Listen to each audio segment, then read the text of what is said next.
Salut à toutes, salut à tous. Alors aujourd'hui, une vidéo au taquet pour... Je sais pas comment vous expliquer ça. J'ai eu envie en fait de vous faire une vidéo pour vous expliquer un peu ce qui se passe aujourd'hui pour moi, mais aussi pourquoi pas pour vous aider si un jour vous êtes dans la même situation que moi.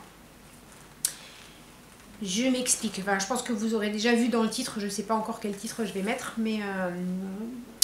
mais voilà, je m'explique. Donc comme certains le savent déjà, j'ai eu des gros soucis l'année dernière, des gros soucis de santé suite à des problèmes post-opératoires qui n'ont rien à voir du tout avec ma sleeve, je le rappelle.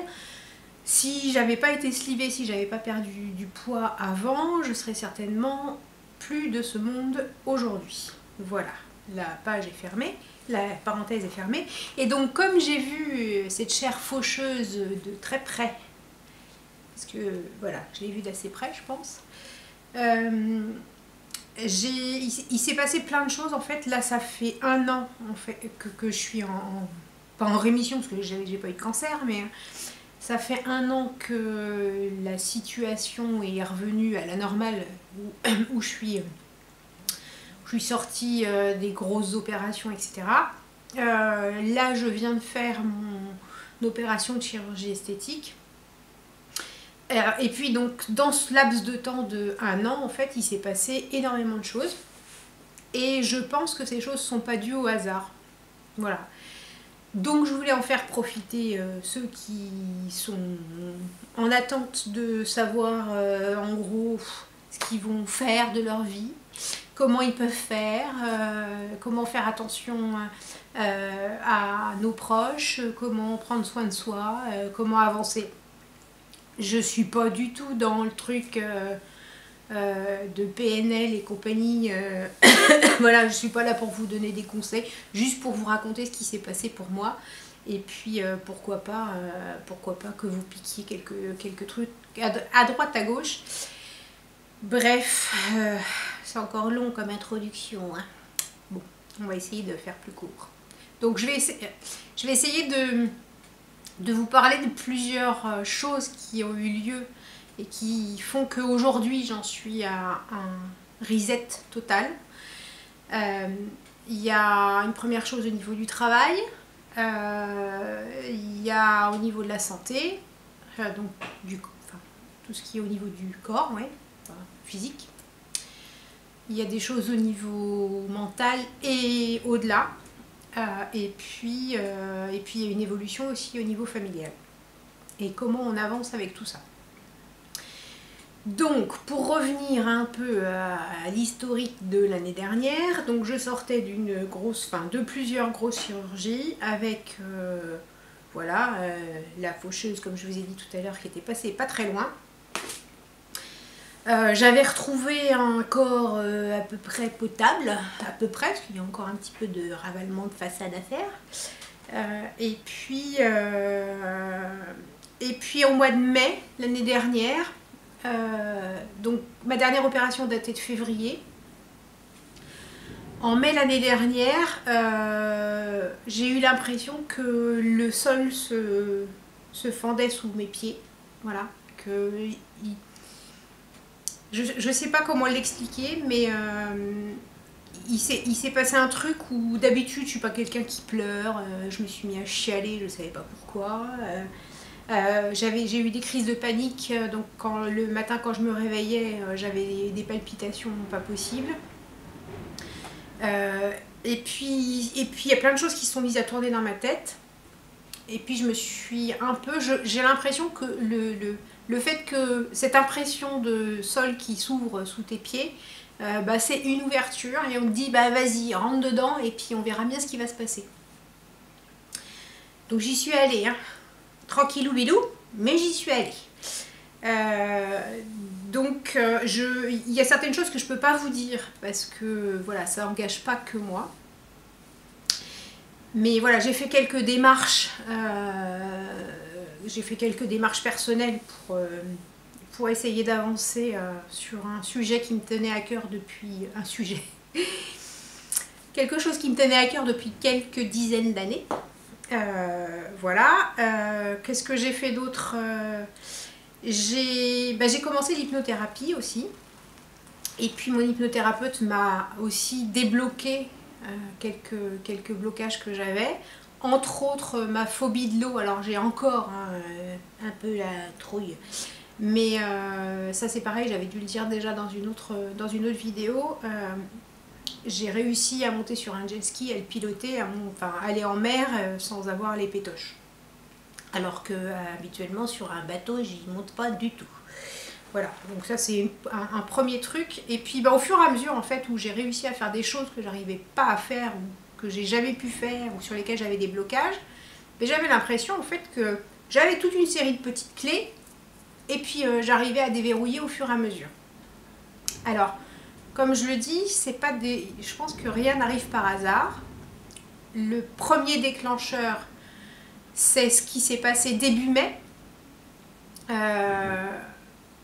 Voilà, donc quelque chose de spécial qui s'est passé début mai. Ensuite, cette grosse période de dépression, en gros, hein, c'est un peu ça. Tu tombes, enfin voilà, ça, t'as un truc qui s'ouvre, tu tombes au fond du gouffre et puis il va falloir que tu remontes, ma vieille. Hein. Donc voilà, donc il y a eu ça. Et puis, je sais pas trop comment vous expliquer parce que je suis pas une spécialiste de comportement animal. Mais voilà, il y a eu une succession de petites choses qui ont fait que je me suis posé la question, je me suis dit, est-ce que tu es réellement à l'endroit dans lequel tu devrais être? Et avec les personnes, les bonnes personnes, au bon endroit, au bon moment ou pas? Donc la première réflexion que j'ai eue, c'est concernant mon travail. Donc j'ai été arrêtée quand même un certain temps, plus d'1 an. J'ai repris le travail à temps partiel thérapeutique. Et puis ça faisait déjà quelques temps qu'au niveau du travail, je me disais ça me convient plus. Enfin, je travaille dans une boîte qui me convient plus. C'est pas, ça n'a rien à voir du tout avec le job ni avec le salaire, parce que alors je vous explique, je vais vous parler au passé. Donc j'avais un job plutôt sympa. Je travaillais dans une direction marketing. Avec un salaire plutôt confortable, des avantages super intéressants et une boîte qui apparemment fait pas rêver tout le monde, mais bon, une boîte qui d'extérieur avait l'air plutôt sympa. Sauf que voilà, les questions que je me suis posées, c'est est-ce que tu as vraiment envie de rester dans cet environnement-là, à bosser entre guillemets, oui, je bossais, à bosser pour la gloire des autres, en gros, c'est un peu ça, puisque on voit que maintenant dans les grosses entreprises, c'est un peu la fête au directeur et qui va pousser l'autre plus fort en faisant travailler ses petits sbires et voilà. Donc ça me convenait plus. J'ai changé, alors je suis restée dans la même boîte, mais j'ai changé de service, enfin de direction. Je suis rentrée dans une direction sécurité immobilier dans un service de moyens généraux. Je faisais de la gestion de contrats. J'étais dans une équipe qui était super sympa, un boulot plutôt confortable, assez agréable, avec la relation avec des prestataires, etc. Donc plutôt chouette, mais toujours dans cette boîte. Et au fur et à mesure où j'avançais, j'avais l'impression de reculer, quoi. Donc, il y a eu des suites, des choses qui se sont enchaînées aussi et qui sont certainement non plus pas arrivées par hasard. J'ai eu la très très très grande chance, alors je vais pas pleurer, mais la super grande chance de pouvoir partir une semaine, voilà. J'ai découvert que j'étais certainement capable de faire autre chose que ce que je faisais jusqu'à présent. La personne qui m'a donné cette chance-là, je pense que je la remercierai jamais assez. Je ne sais pas si elle verra cette vidéo. Mais j'ai eu l'impression aussi d'avoir, pendant cette opportunité, ce voyage, j'ai eu l'impression qu'il se passait aussi quelque chose. Alors, C'était personnel et professionnel. Je vous parlerai du personnel plus tard, puisque voilà. Mais au niveau professionnel, j'ai eu l'impression d'avoir un déclic sur un truc que j'avais l'habitude un milieu que j'avais l'habitude de côtoyer. Et puis finalement, quelque chose sur lequel je me suis pris au jeu. Alors en gros, je vais pas vous faire des grands trucs avec du suspense. Hein. Ça a un rapport avec l'immobilier. En gros, alors, mon père avait une entreprise de construction dans le bâtiment. J'ai un frère qui a investi pas mal dans l'immobilier et à une époque, alors sans vouloir me vanter, puis je pense que s'il regarde la vidéo et que je me vante trop, je vais me prendre un vent, mais à une époque, je m'étais occupée de la location de ses biens. J'ai moi-même investi aussi et je gère une location, alors c'est des petits trucs, hein, mais et au cours de ce voyage, j'ai eu l'occasion de découvrir un peu aussi, enfin redécouvrir un peu ce monde-là, de la gestion immobilière. Et puis de me prendre au jeu, quoi, des visites, des calculs, enfin voilà, je me suis pris au jeu. Donc ça, c'était en octobre. Et puis, chose bizarre, en novembre, sur mon profil Facebook, je vois une annonce recherche agent immobilier sur le secteur de Dijon. Et puis donc je contacte la personne qui recherchait du monde. C'était une entreprise que je connaissais un peu puisque j'avais un ancien collègue j'y reviendrai dessus aussi, un ancien collègue qui faisait partie de ce réseau. C'est pas une entreprise, c'est un réseau. Par défaut, c'est la définition, c'est une entreprise à la base, mais on se raccorde à un réseau. Part pas dans des grands trucs. Bref, j'ai contacté cette personne. On a eu un petit entretien pour savoir comment ça fonctionnait, etc. J'ai pas forcément accroché énormément avec la personne au téléphone. Par contre, au niveau du job, j'étais hyper intéressée. Et puis je me suis dit, tu connais quelqu'un qui est dans ce réseau-là, pourquoi tu le contactes pas?